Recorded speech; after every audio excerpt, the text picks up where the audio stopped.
Vous l'avez suivi depuis quelques semaines et on a eu l'occasion de le traiter à plusieurs reprises sur Cryptost. Tout ce qui touche au métavers et au NFT explose en ce moment. On va afficher quelques news à l'écran. Il y a Meta pour Facebook qui a changé de nom il y a quelques semaines de cela. Et puis il y a énormément de projets qui touchent tout simplement au métavers qui ont explosé, les projets The Sandbox, les projets Decentraland, et on aura l'occasion à la fin de la vidéo de revenir avec justement des spécialistes et directement des intervenants sur ces sujets des métavers et des NFT. C'est très amusant de voir justement la part qu'aujourd'hui prennent les métavers dans notre relation avec le réel. On a justement vu Adidas commencer à s'intéresser au métavers. On a vu Nike racheter une société Artefact, justement, où il y a des Français. Donc c'est amusant de voir le croisement qu'on va avoir et la course pour les grosses sociétés à se positionner sur ce métavers. Et tout ce qu'on n'ose pas faire dans la vraie vie, on va peut-être plus oser le faire dans le métavers. C'est justement le leitmotiv, si vous avez vu notamment le fameux film de Spielberg, Ready Player One, où on a vraiment tout un écosystème indépendant avec sa propre économie, avec son propre fonctionnement et avec ses propres personnages dans le métavers.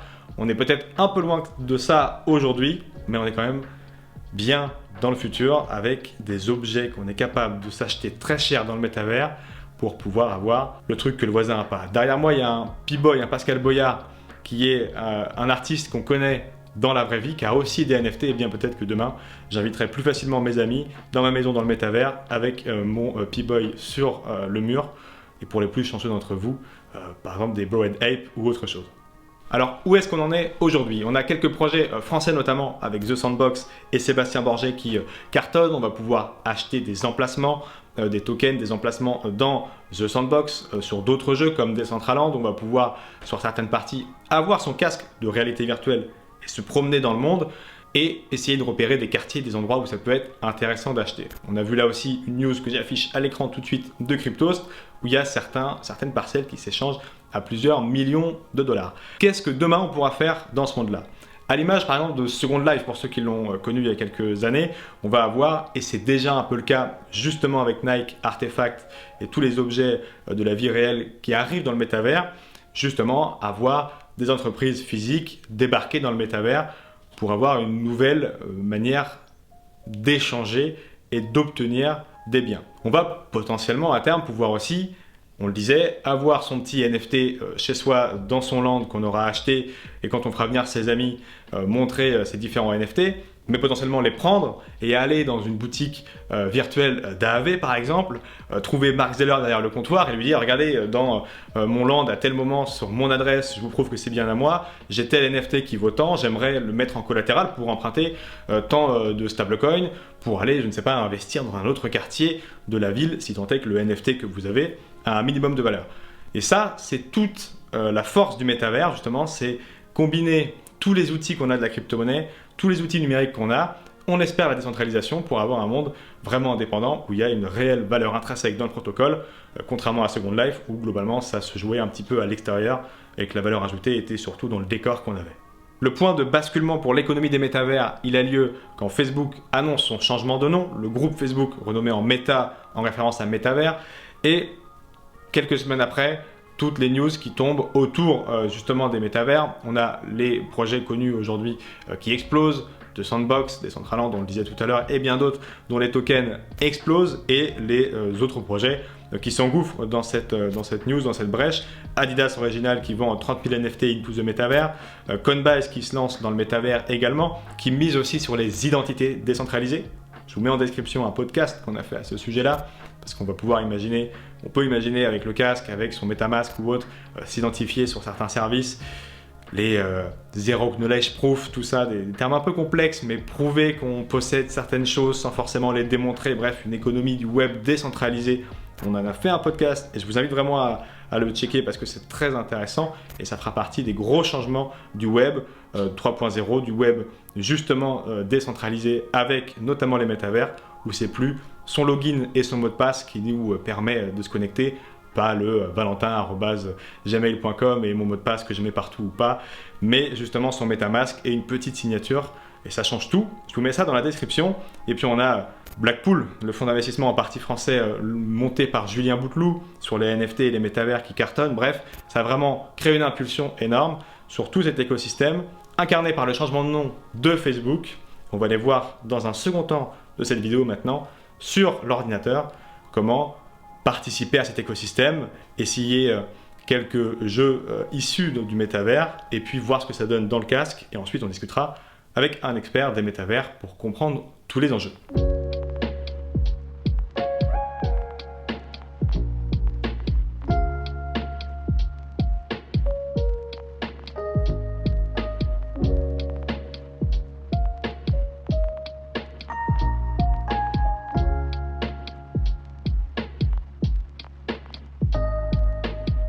Nous voilà donc sur l'ordinateur quelques jours après et on va découvrir deux des métavers décentralisés les plus aboutis que vous connaissez forcément ou dont vous connaissez au moins le nom des tokens, avec Sand pour The Sandbox et Mana pour Decentraland qu'on va découvrir dans quelques instants. Et on aura l'occasion en fin d'épisode d'échanger avec le fondateur de The Sandbox, Sébastien Borget, au sujet de la métamorphose en cours des métavers et du changement du nom de Facebook en Meta et de tout ce que ça implique pour l'écosystème. On démarre donc avec Decentraland parce que Sandbox n'est pas encore ouvert au grand public, alors que Decentraland, oui. C'est un jeu qu'on peut lancer sur navigateur depuis un Mac ou un PC. Il suffit juste d'avoir un petit peu de RAM parce que c'est vrai que ça tire un petit peu sur la puissance du PC. On peut y jouer depuis son navigateur donc, mais aussi depuis un casque de réalité virtuelle sous certaines conditions. En tout cas, c'est le plus accessible. Au début, vous pouvez soit linker, soit associer donc votre wallet MetaMask notamment à Decentraland pour créer un avatar et le garder. C'est ce que j'ai fait ici. J'ai essayé d'être le plus fidèle à moi-même, mais c'est pas facile parce que ce qui nous est donné de base sans l'achat des NFT, et c'est l'une des choses qu'on verra dans cette petite visite, c'est qu'on peut acheter des NFT pour son avatar et pour d'autres objectifs dans ce métavers. Et bien donc les objets de base ne sont pas très intéressants et importants. Mais vous pouvez rester aussi en invité et uniquement vous balader dans le monde sans forcément linker avec votre wallet MetaMask. Vous arrivez là-dedans, on saute directement à l'intérieur du métavers et on regarde ce qui se passe de l'autre côté. Pour se déplacer dans Decentraland, c'est assez simple, ça se joue au clavier ou à la souris. Et si vous souhaitez directement accéder à certaines parties de la map, vous pouvez cliquer sur la map en haut à gauche et vous balader donc dans tout le monde de Decentraland. Chaque petit carré que vous voyez ici, c'est justement un land qui peut être acheté par les joueurs, sur lequel ensuite vous pouvez créer un petit peu ce que vous voulez. Il y a certaines grandes marques ou grandes enseignes qui ont déjà acheté leur land et c'est toute la guerre entre guillemets actuelle, que ce soit entre les métavers ou entre les marques qui veulent se positionner dans les métavers. Et on a ici la célèbre maison de vente aux enchères que vous connaissez, Sotheby's, sur lequel justement je me suis téléporté. Et donc on va pouvoir voir ce que nous propose Sotheby's, qui est particulièrement fan des crypto-monnaies. On l'a traité chez Cryptost. Ils avaient notamment vendu un CryptoPunk pour 11,8 millions de dollars il y a quelques mois, là en juin dernier. Et ils acceptent aussi les crypto-monnaies pour acheter certaines œuvres d'art. Donc on va pouvoir se promener directement dans la galerie de Sotheby's, voir ce qu'ils nous proposent. Ici, ça a l'air d'être du Banksy qui est à l'honneur. On va pouvoir justement regarder un petit peu les œuvres qui sont là et parfois même les acheter. Donc ici on a une petite description de l'œuvre qui est juste ici, et si je m'approche de cette œuvre sur le mur là de Banksy, je vais pouvoir cliquer dessus et directement accéder au site de Sotheby's pour la voir ici directement sur le site donc de la maison de vente aux enchères.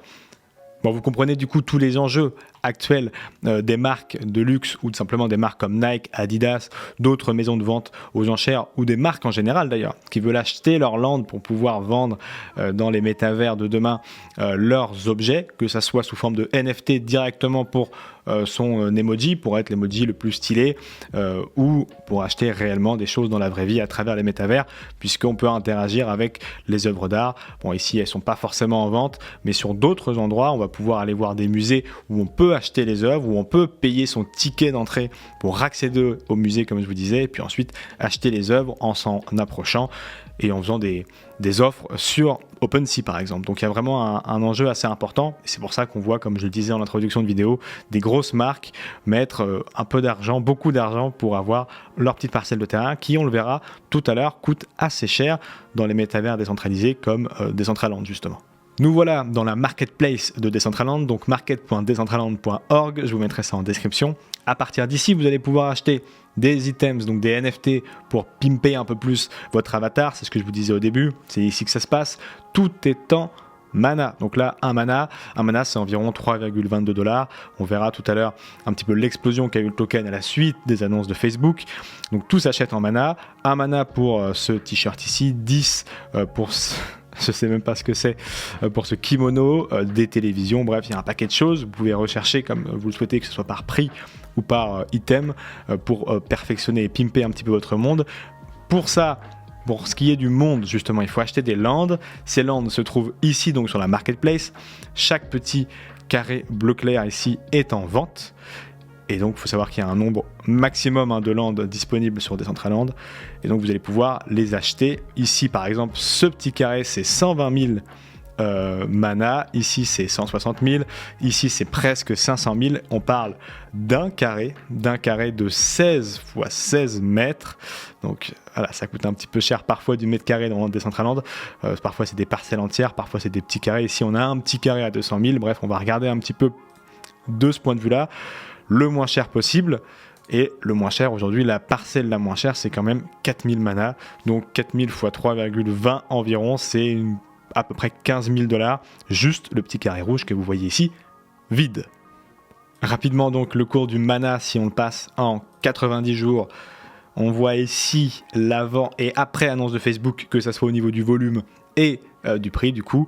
Ça s'est passé fin octobre, on avait un token aux alentours de 75 centimes sur Decentraland, mais c'est à peu près dans les mêmes proportions sur Sandbox qu'on verra en fin de vidéo, et on a ici effectivement l'explosion du prix à l'annonce de Facebook, donc qui change son nom en méta. C'est pour ça que tous les métavers décentralisés ont explosé. Donc voilà, à l'époque avoir un land ça coûtait un peu cher déjà, mais d'autant plus avec l'annonce de Facebook. Donc exemple, si vous voulez cette parcelle là qui est la moins chère actuellement en vente, qui est toute à droite a priori de Decentraland, parce que pareil en fonction de la position géographique, c'est une sorte de marché de l'immobilier virtuel, donc c'est à peu près les mêmes règles que l'immobilier dans la vraie vie. En fonction de l'emplacement ça coûte plus ou moins cher. Donc là on a un petit carré de 16 x 16 excentré, ça coûte donc 4000 mana, 4098 mana. On va essayer de voir un petit peu à quoi il ressemble sur place, pour potentiellement, si vous le souhaitez, placer une offre d'achat ou directement l'acheter cash. Voilà, donc je viens d'atterrir à proximité de la parcelle la moins chère actuellement à l'achat sur Decentraland. C'est la partie noire que vous voyez juste ici, que vous pouvez donc acheter pour environ $13 000 en mana au cours actuel, et sur laquelle vous pourrez construire ce que vous souhaitez, que ça soit une petite maison pour accueillir vos potes et afficher les NFT que vous avez achetés sur les murs, que ça soit pour créer un musée et faire payer l'entrée de ce musée pour visiter des œuvres, ou je ne sais trop quoi, par exemple un mini parc d'attractions que vous pouvez aussi transformer ici avec, ou un laser game, avec un jeu de pistolets, vous créez vos pistolets, vous les faites payer à l'utilisation à chaque fois. Je ne sais quelle manière de trouver comment rentabiliser votre investissement, mais en tout cas voilà, la parcelle la moins chère à la vente est ici, et vous pouvez donc en faire ce que vous voulez. C'est toute la force, comme je le disais dans l'introduction, des métavers décentralisés, où la communauté décide un petit peu de faire ce qu'elle veut avec le métavers. Voilà donc pour la petite présentation de Decentraland, l'un des métavers décentralisés les plus avancés aujourd'hui et ouvert au grand public, puisqu'on discutera dans quelques instants avec Sébastien Borget, le cofondateur de The Sandbox, qui est le concurrent direct à Decentraland, mais qui n'est pas encore totalement ouvert au grand public. Ce qu'il faut bien comprendre, c'est que là on parle de métavers décentralisés, c'est pas le cas de tous les métavers. Il y a des métavers, dont celui probablement de Facebook et de d'autres entreprises du secteur privé et des GAFAM en général, qui vont arriver dans les prochaines années. Il y a une guerre assez importante justement pour le métavers de demain, celui qui sera majoritaire, ou en tout cas celui qui aura le plus d'utilisateurs et qui a priori ne sera pas décentralisé. En tout cas c'est ce qu'on peut aujourd'hui en déduire à travers les différentes informations qui nous sont communiquées. On a Apple et Facebook qui sont donc une guerre ici au métavers. On a aussi le luxe qui s'intéresse beaucoup au métavers avec LVMH notamment et d'autres géants du secteur, dont Nike, qui veulent arriver dans le métavers avec les NFT. Ici Nike qui rachète la startup Artefact, spécialisée dans la création de baskets virtuelles sous forme de NFT, de jetons non fongibles.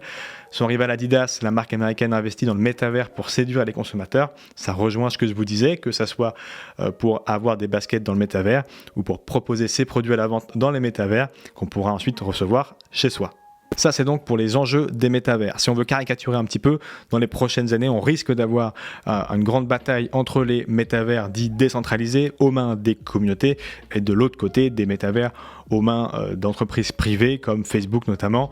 Donc d'un côté, des métavers décentralisés sur lesquels les communautés peuvent voter à travers les tokens sur l'orientation du jeu, du gameplay et à travers directement l'économie des jeux, créer leur petite maison, créer une économie, un musée, bref, prendre part à la création du monde et l'incarner, alors que de l'autre, peut-être que Facebook, avec ses milliards d'utilisateurs, ses centaines de millions d'utilisateurs actifs, pourra directement transposer ça dans un métavers et garder la main un petit peu sur le fonctionnement.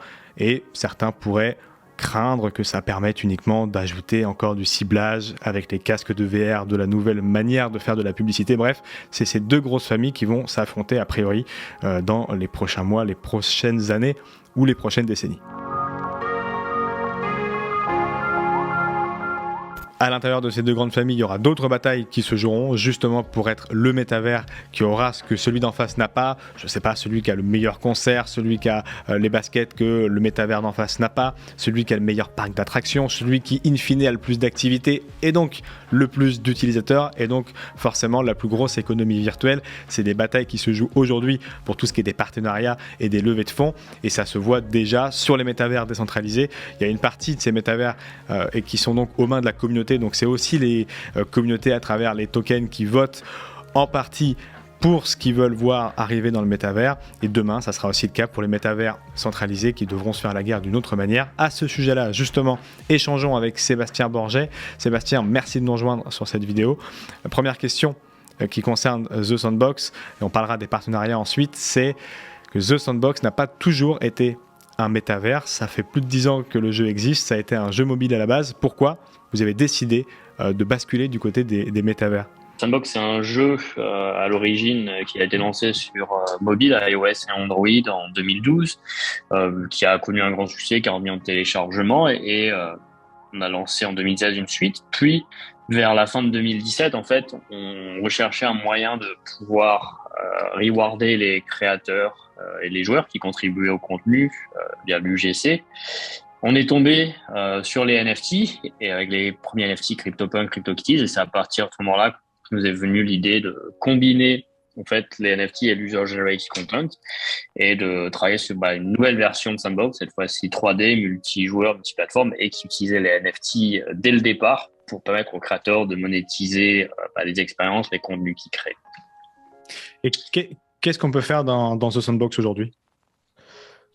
On peut faire pas mal de choses déjà parce qu'on a lancé fin décembre la première version de la alpha. On a construit la plateforme entre 2018 et fin 2021. On est toujours un peu dans ce mode bêta alpha avec différents produits. FoxEdit, l'éditeur 3D, le Game Maker No Code qui permet de créer des expériences, la marketplace pour minter et acheter des assets, la map pour voir les landes et les acheter. Et la alpha, c'était la première aperçu en fait de ce que peut être le métaverse en termes de possibilités autour du play to earn, autour du NFT gating avec le Alpha Pass.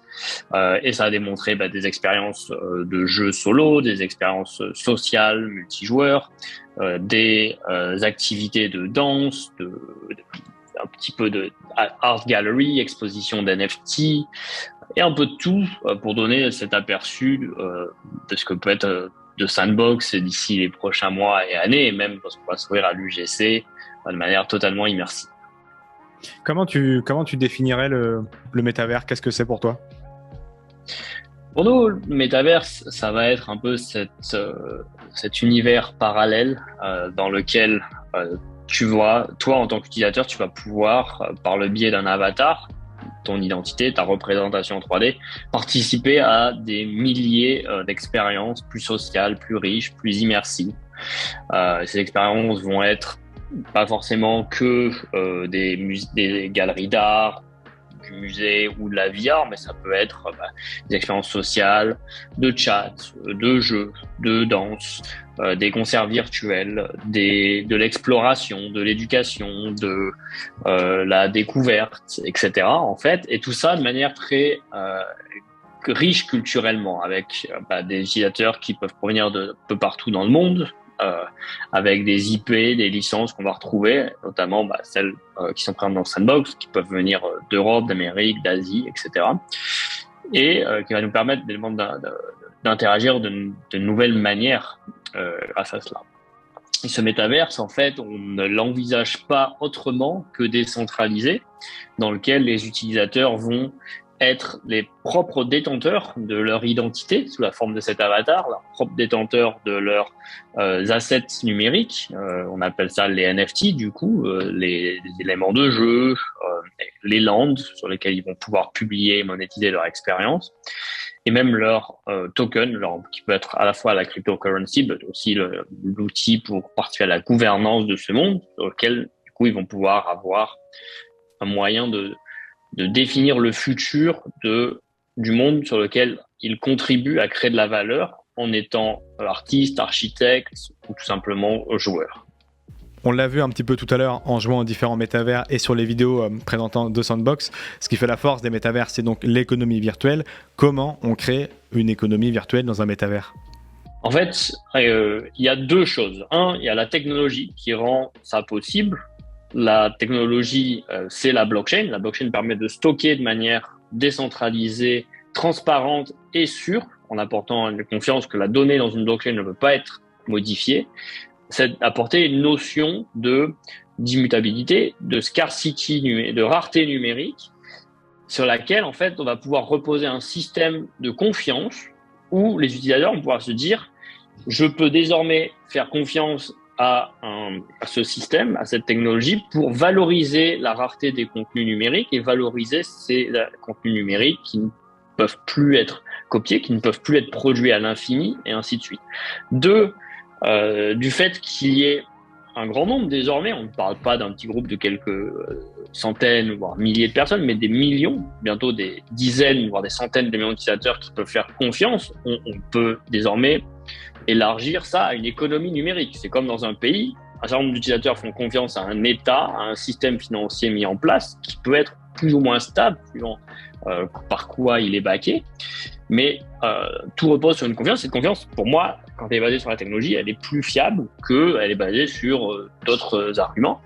Et de là, en fait, les NFT, leur système de valeur, a permis d'établir cette nouvelle économie numérique. C'est par exemple, vous pouvez créer des contenus qui peuvent être vendus pour une valeur financière qui n'est pas dépendante d'un petit groupe.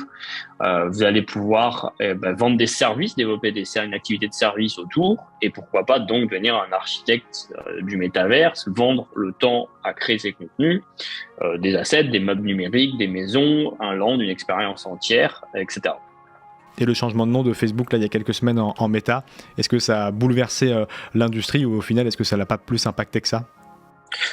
Dire que ça n'a rien changé serait quand même abusif, non. En fait, il y a eu vraiment une succession d'événements en 2021 qui ont contribué à faire que des acteurs comme Sandbox ou d'autres métaverses décentralisés qu'on ont construit depuis 2018 ont bénéficié de la visibilité accrue. D'abord, il y a eu la montée en charge des NFT depuis février-mars 2021. Le premier NFT de Beeple qui s'est vendu pour 69 millions de dollars et qui représentait 5000 jours de travail par Beeple. Ensuite, il y a eu les lancements de plusieurs collections d'avatars inspirés par les CryptoPunks, les MeBeat, puis les Bored Ape et ainsi de suite. Il y a eu effectivement l'annonce de Facebook de se rebrander en tant que Meta et de s'orienter vers un univers plutôt 3D. Alors, surtout, à mon avis, toujours la manière dont ils l'ont fait, elle n'a pas mentionné l'économie ouverte, elle n'a pas changé beaucoup de fondamentaux de ce qu'est Facebook, mais elle a le mérite d'attirer la curiosité tiens, Facebook, j'ai l'habitude de le voir sur mon mobile, sur mon écran, sur le web.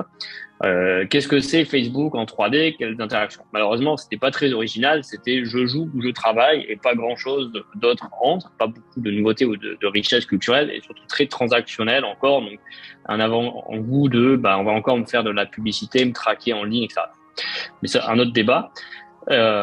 Et après, on a annoncé notre série B avec SoftBank Vision Fund 2 qui était le lead investisseur, qui donc a apporté un nouveau saut de crédibilité, d'approval sur tout ce qu'on a construit depuis le temps, puisque je prends par exemple SoftBank, c'est le fonds qui a backé l'une des plus grandes valeurs technologiques, celles qui ont vraiment eu un impact important dans la vie des utilisateurs de WeWork à Uber et ainsi de suite. Et tout simplement, sur la fin de l'année, la montée de l'intérêt pour tout ce qui va être l'immobilier, les landes virtuelles, l'immobilier virtuel, avec notamment sur le mois de novembre et décembre, on a vu des volumes de transactions autour des virtual lands de Sandbox assez impressionnants. On a eu aussi, pour un culminant, différentes célébrités qui rentrent, qui ont anticipé, notamment récemment Walking Dead, Snoop Dogg, puis Adidas en décembre, qui a annoncé qu'il arrivait dans Sandbox aussi, et ce n'est que le début.